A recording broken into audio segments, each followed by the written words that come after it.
is George Monbiot. He's a Guardian journalist and author. His best-selling books include Captive State, The Corporate Takeover of Britain, The Age of Consent, A Manifesto for a New World Order, and most recently, Out of the Wreckage, A New Politics for an Age of Crisis. George, over to you.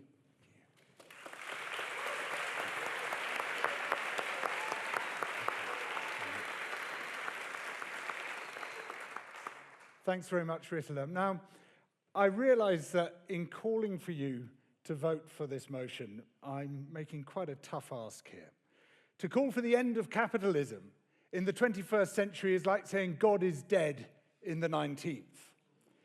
And perhaps it's a particularly tough ask for people who have paid 30 quid to get in. But I know you're a broad-minded and intellectually curious bunch, otherwise you wouldn't be here. So I'm going to ask you, hard as I know it is, to the greatest extent possible, to put aside all prior beliefs and judge the arguments this evening on their merits, which of course will inevitably mean that Farhana and I win this vote.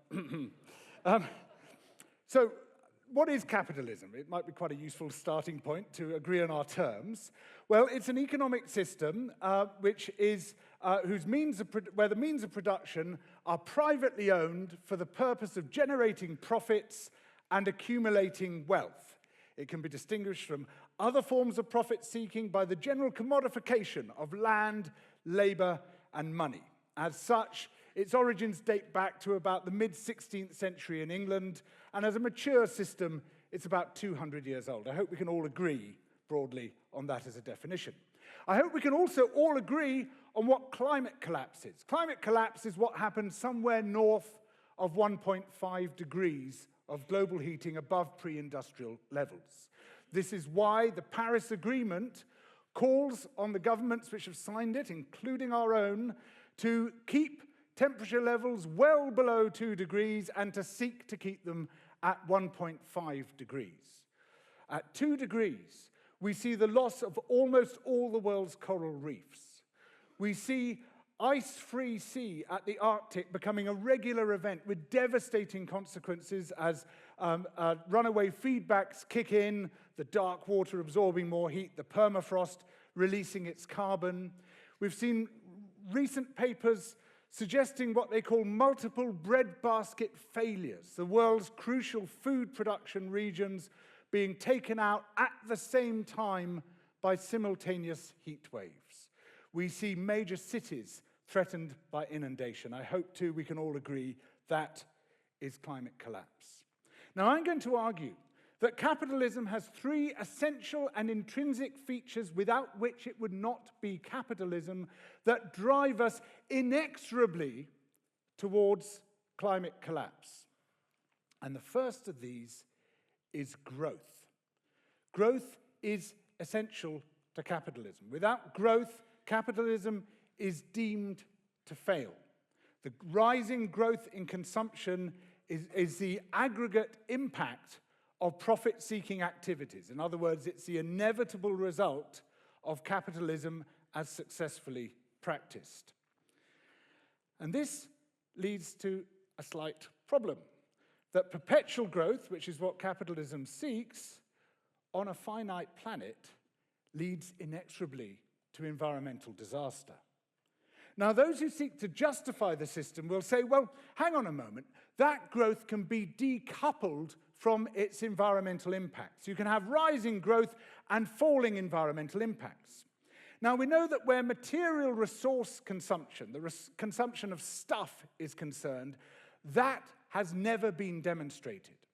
However, it does appear to be the case in some nations where greenhouse gas emissions are concerned.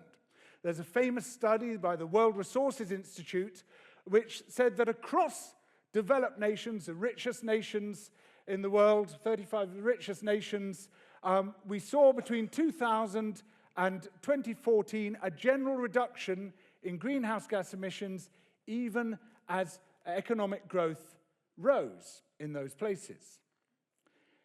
And for instance, in the UK, we saw a 24% reduction across that period, even while there was a 27% increase in consumption, in economic growth. But it's not quite as it seems. Because what that study was looking at is what's called territorial emissions, the greenhouse gases you produce within your own nation. When Carbon Brief reanalyzed the figures, it looked at consumption emissions, the greenhouse gases for which you're responsible in the goods that your nation imports, embodied in those goods. And that reduced the 24% to 9% across the 15 years, about 0.6% a year reductions in greenhouse gases. When you then take account of flying and shipping, which are not included in those figures, it comes out more or less at zero. Now, a recent study by the UN Environment Programme says that to stand a good chance of preventing more than 1.5 degrees of global heating, we need to cut greenhouse gas emissions by 7.6% per year for the next 10 years. Not zero, or not, as it may now be, -2, -7.6%. Well, hang on a minute. During this entire period of the study, 2000 to 2014, the British government and the British people in general are making massive efforts to cut greenhouse gas emissions. We passed the Climate Change Act. The government spent billions on subsidizing renewables. We got out of coal largely and into gas, a really important transition. Well, not important enough, but it should have made a huge difference. We insulated our homes, we changed our light bulbs. So how come we were flatlining? Well, the answer is that those efforts were counteracted by economic growth. That trying to cut your impacts while your economy is growing, while resource consumption is growing, means running down the rising escalator. It makes it difficult, if not impossible. And the same applies to the next two intrinsic features of capitalism.